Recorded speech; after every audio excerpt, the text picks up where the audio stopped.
Y yo quería hacer un programa especialmente dedicado a todos los hombres en sus vidas y a todos los hombres que escuchan este programa.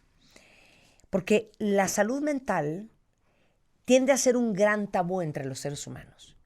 Pero particularmente se han fijado que sigue siendo un gran tabú en los hombres, que sienten que parte de su masculinidad tiene que ver con la habilidad de poder autogestionar o resolver sus propios problemas y no necesitar la ayuda de alguien más.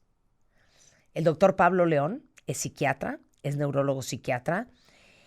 ¿Y por qué es tan dura la salud mental para los hombres, siendo que están muy acostumbrados y educados a vivir sus emociones en silencio? Me parte el alma. Sí. Pero ¿estás de acuerdo que tiene que ver mucho con esta creencia de que un macho alfa, Sí. de que un hombre de verdad, de que un hombre tiene que ser eficiente, capaz, tener una gran autogestión y por ende necesitar que alguien te ayude con tus broncas? O sea, de hecho eso tiene que ver con la educación de género, ¿no? Y la educación de género, pues desde luego es algo que nos inventamos, es una narrativa histórica que no tiene tanto en la vida de los seres humanos, ¿no? Y esta identidad de género justamente habla de eso, de que los hombres deben de ser masculinos, fuertes, independientes, que deben de tener una fortaleza, para lidiar con todas las vicisitudes de la vida. Y desde luego cualquier cosa que pueda significar debilidad, pues prefiere excluirse, prefiere no hablarse, prefiere esconderse. Como expresar mis emociones, sentirlas, vivirlas, es algo que me hace ver desde el punto de vista de esta narrativa, débil. Del 100% de las personas que van a terapia, el 70% son mujeres. Solamente el 30% son hombres. Y imagínense ustedes lo que esto significa pensando que el 75% de las muertes por suicidio son de hombres, Pablo. Sí. Según las estadísticas, las mujeres tienen más intentos, pero quienes lo logran más eficientemente son los varones. Y me parece que eso tiene que ver con dos cosas. Uno, con que no buscamos ayuda. O sea, parte de esta identidad de género es no buscamos la ayuda que necesitamos cuando la necesitamos. Y lo segundo, que la forma en la que los hombres expresamos nuestro malestar emocional tiende a ser con estas conductas o estos comportamientos que en psicología se le llaman externalizados, es decir, que no es para mí, sino es hacia afuera. O sea, soy violento, soy irritable, soy muy impulsivo. Entonces, esta combinación de conductas explosivas, violentas o externalizadas, más la falta de ayuda, creo que tiene que ver con que seamos más exitosos cuando tenemos un intento. ¿Cómo se le nota a los hombres su lucha con la salud mental? Uno, más que tristes y decaídos, podemos tener estos comportamientos evasivos. O sea, pasamos demasiado tiempo en el trabajo o haciendo cosas diferentes a estar en contacto con nuestras emociones o con la gente que queremos. Dos, son muy comunes los síntomas físicos.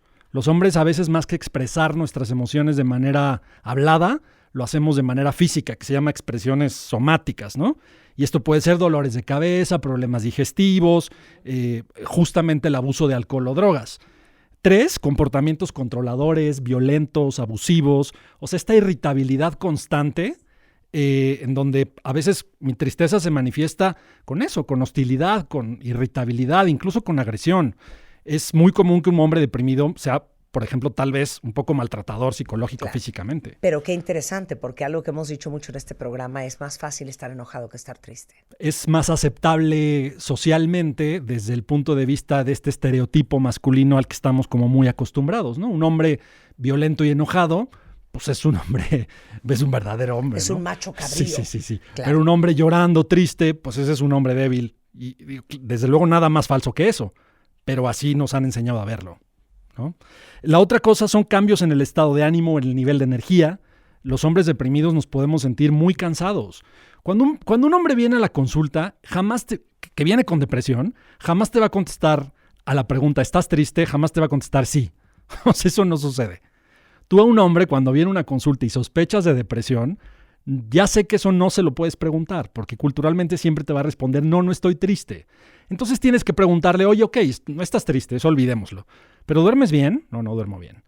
Molestias físicas, dolores de cabeza, por ejemplo, todo el tiempo. Dolores de cabeza, cuello, espalda.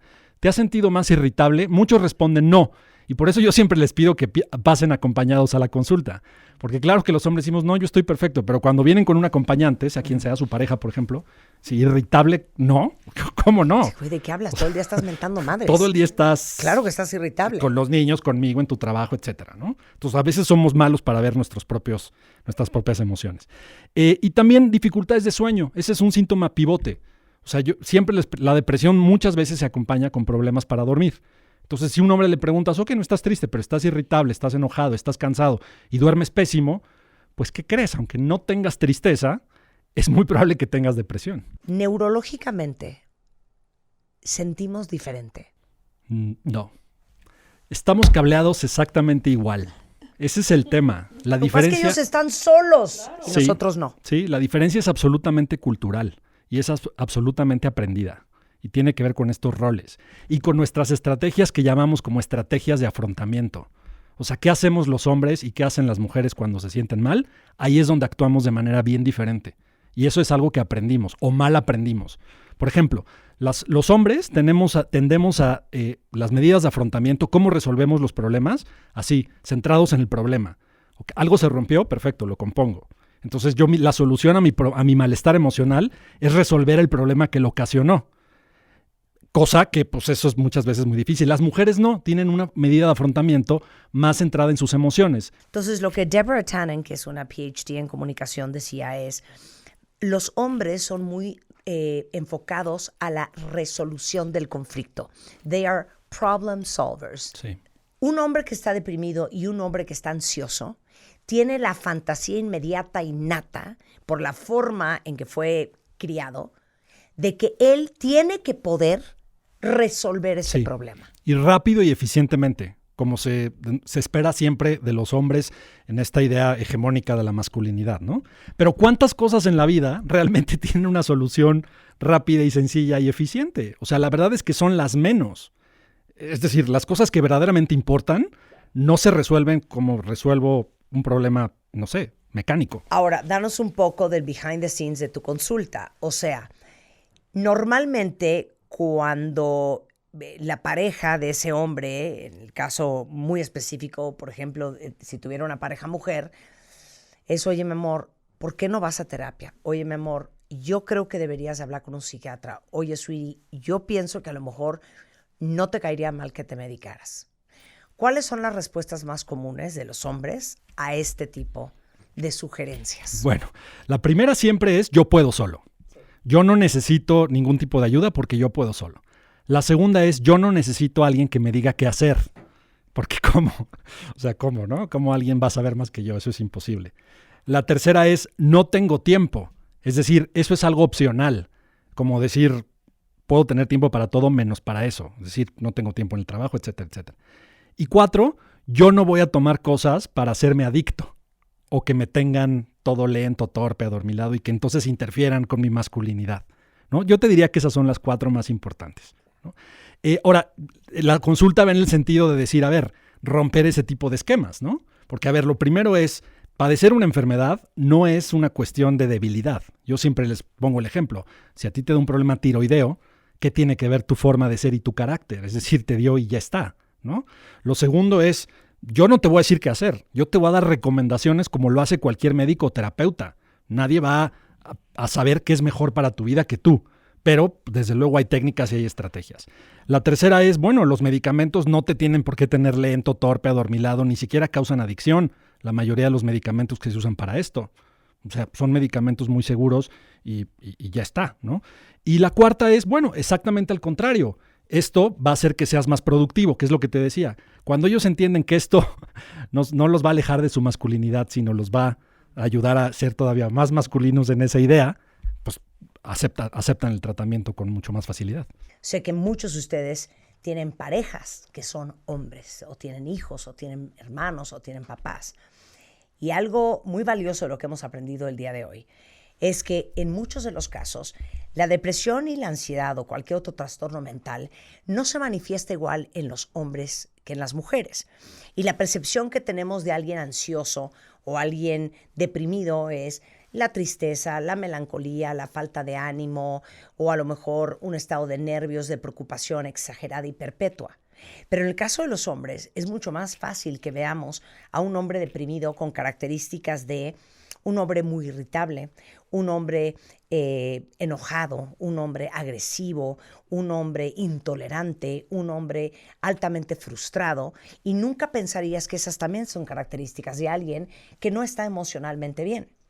Pero pensando que los hombres y las mujeres estamos cableados de la misma manera y vivimos las emociones en el cerebro de la misma manera, el hecho de que el 70% de la gente que va a terapia son mujeres y solamente el 30% son hombres. Sin embargo, en cuestiones de suicidio, los que tienen más éxito son los hombres. El 75% de los suicidios son hombres. Y los hombres, por la forma en que fueron criados, por la formación sociocultural, se les ha dado poco permiso de aprender a gestionar sus sentimientos y sus emociones.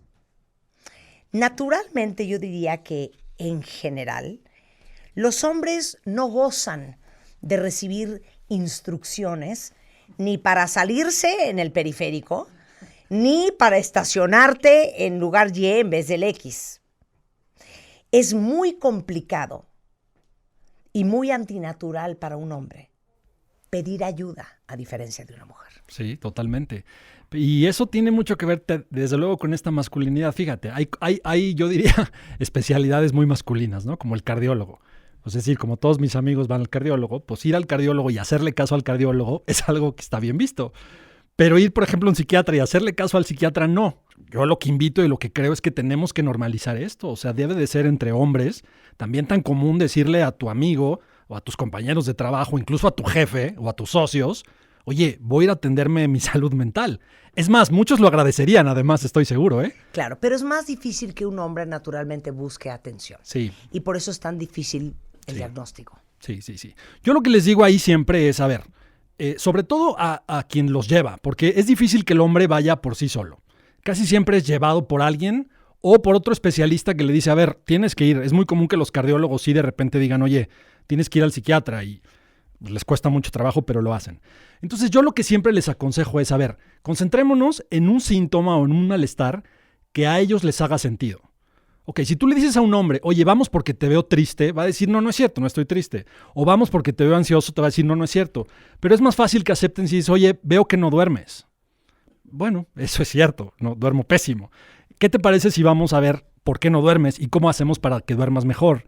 Oye, tienes unos dolores de cabeza terribles todo el tiempo, tienes migrañas, tienes dolores de cuello, de espalda. ¿Por qué no vamos a ver eso? Hazme la comparación con las mujeres. Las mujeres tendemos a hablar mucho con las amigas sobre las emociones. Los hombres hablan entre ellos sobre los logros y las metas y los objetivos. Sí, de hecho esa es una de las razones por las que los hombres tenemos peor la atención en salud mental. Nuestros círculos sociales tienden a ser más reducidos, y no solo más reducidos, sino menos diversos. O sea, los hombres estamos menos abiertos como a convivir con gente que es diferente a nosotros, ¿sí?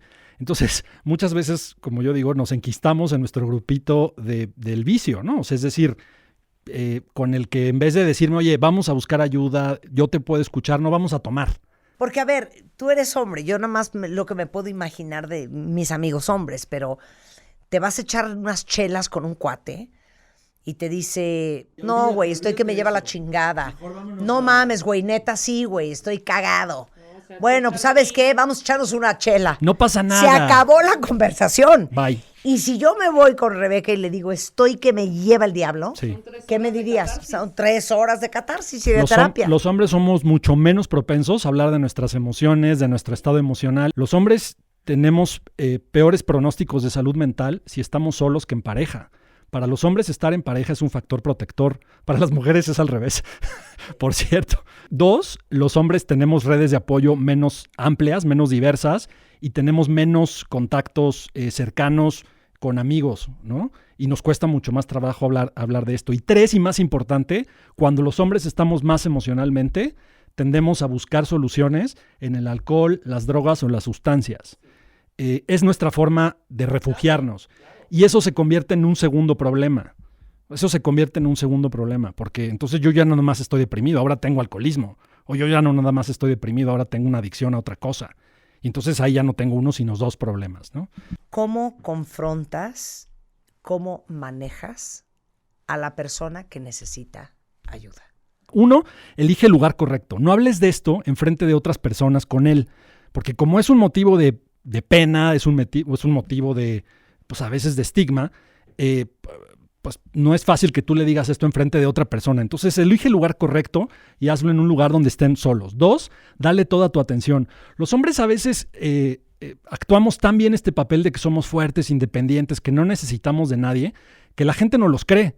Y entonces las personas ya no nos preguntan cómo estás, ya no nos preguntan si necesitamos ayuda, porque hemos hecho tan bien nuestro papel de ser siempre fuertes y todopoderosos, que la gente ya no nos pregunta eso. Entonces no lo asumas. Si tú sientes que una persona cercana a ti necesita ayuda, acércate a él, ponle toda tu atención y pídele que pues, te platique cómo está.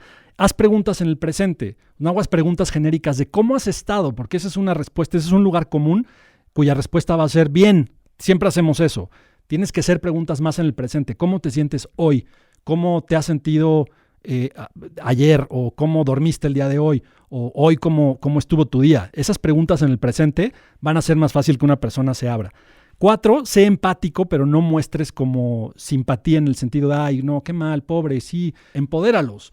O sea, los hombres, como tú bien dices, a veces no nos gusta que nos digan qué hacer. Cuando tú dices, no, ¿para qué hablo de mis sentimientos y luego me van a empezar a dar consejos? Entonces yo lo que recomendaría es no dar consejos, no les den consejos, ni busquen respuestas fáciles. O sea, no es como, no, mira, lo que tienes que hacer es esto porque a mí me funciona. No. Lo que tú tienes que hacer es empoderar a la persona, es decir, a ver, te estoy escuchando, lo que me estás diciendo está horrible. ¿Qué piensas tú que deberías de hacer? ¿Qué piensas tú que sería la solución? Y dime cómo podría yo ayudarte en esa solución. Y a veces la ayuda es buscar ayuda por ellos. Y otro consejo que le doy mucho a mis pacientes es, cuando alguien identifica a un hombre que está pasándola mal, a veces lo que les digo es, mira, no le preguntes demasiado. Tú solamente dile, ¿sabes qué? Yo ya te saqué la cita con el terapeuta, con esta persona, y quiero que vayas, si no por ti, por mí. Y yo te voy a llevar y yo te voy a acompañar y si quieres te espero afuera, pero quiero que vayas. Normalmente cuando una persona accede a ir, ahí en la consulta, pues ya se pueden, digamos, responder todas estas dudas y dimitir todas estas, pues sí, resistencias que tienen los hombres a buscar ayuda y ahí logramos, pues, la mayoría de las veces razonar bien con ellos, ¿no? No dejen a los hombres de su vida solos y tengan estas conversaciones y sobre todo creen los espacios de amor, de seguridad, de confianza y de armonía, como para que esos hombres que los rodean y las rodean tengan la seguridad y la confianza de abrir su corazón con ustedes. No te hace más débil, además. Como hombre no te hace más débil. Porque yo siento que los hombres, muchos, necesitan mucho hombro y mucha ayuda. Sí. Últimamente. @psiquiatría LRS en Twitter, en Instagram. Y ahí va el teléfono del consultorio de Pablo, es 5515 45 42 40. Muchas gracias.